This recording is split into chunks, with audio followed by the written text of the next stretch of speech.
जैसा कि हमने अपने पिछले वीडियो में डिस्कस किया था कि 1974 में इंडियन गवर्नमेंट ने वाटर पोल्यूशन को रोकने और नियंत्रित करने के लिए वाटर पोल्यूशन एक्ट अधिनियमित किया।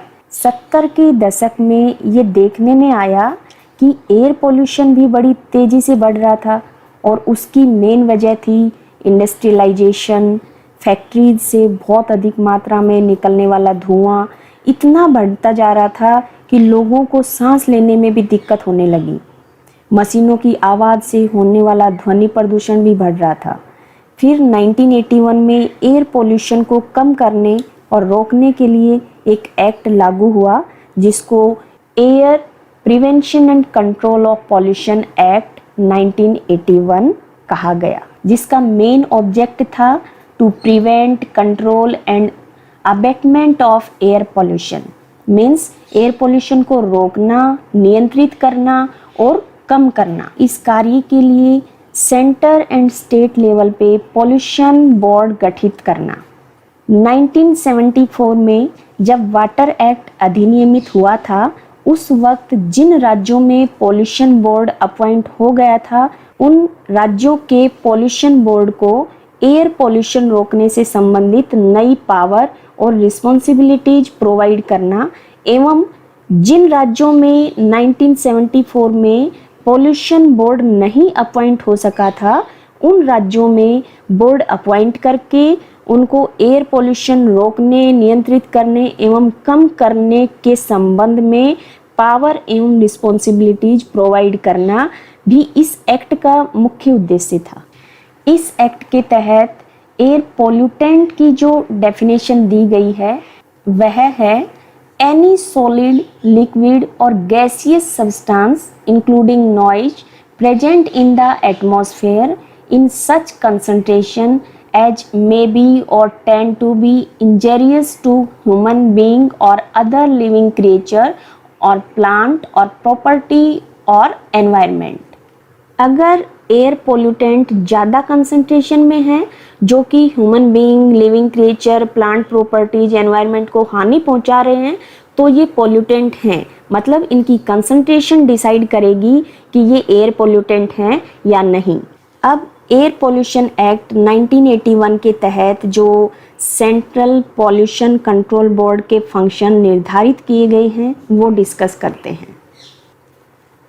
First, the main function of the central board shall be to improve the quality of air and to prevent, control or abate air pollution in the country. Central pollution control board का मुख्य कार्य पूरी country में air quality improve करने के लिए air pollution रोकना, नियंत्रित करना और कम करना है।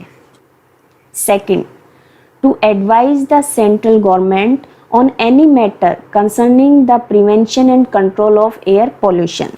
केंद्रीय सरकार को इस बारे में एडवाइस देना। Third function of Central Pollution Control Board is to coordinate the activities of the state boards and resolve dispute among them। Air pollution नियंत्रण के लिए जो भी स्टेट लेवल पे एक्टिविटीज की जाती हैं उनको कोऑर्डिनेट करना एवं राज्यों के आपस के डिस्प्यूट जो एयर पोल्यूशन से संबंधित हैं उनको रोकना। Fourth is to provide technical assistance and guidance to the state board, carry out and sponsor investigations and research related to problems of air pollution and prevention, control और abatement of air pollution।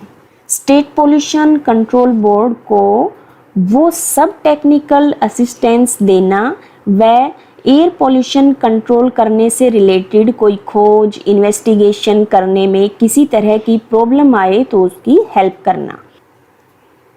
Fifth, to plan and cause to be executed a nationwide program for the prevention, control और abatement of air pollution। पूरे national level पर air pollution के रोकने, कम करने व नियंत्रित करने से संबंधित कोई अभियान की शुरुआत करना व उनको सफल बनाना भी इसी पोल्यूशन कंट्रोल बोर्ड का काम है।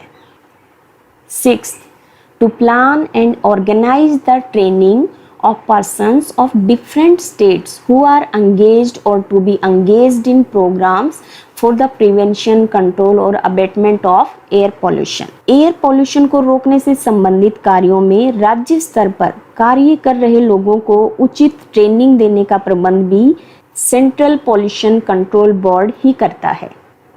7th, to collect, compile and publish technical and statistical data relating to air pollution. Means air pollution से रिलेटेड टेक्निकल डाटा को कलेक्ट करना व पब्लिश करना भी इसी CPCB का ही कार्य है. 8th, the central board may establish or recognize a laboratory or laboratories to enable the central board to perform its functions under this section efficiently. Central pollution control board pollution measure करने में सहायक laboratories establish करता है जिससे कि ये उचित तरीके से कार्य कर सके.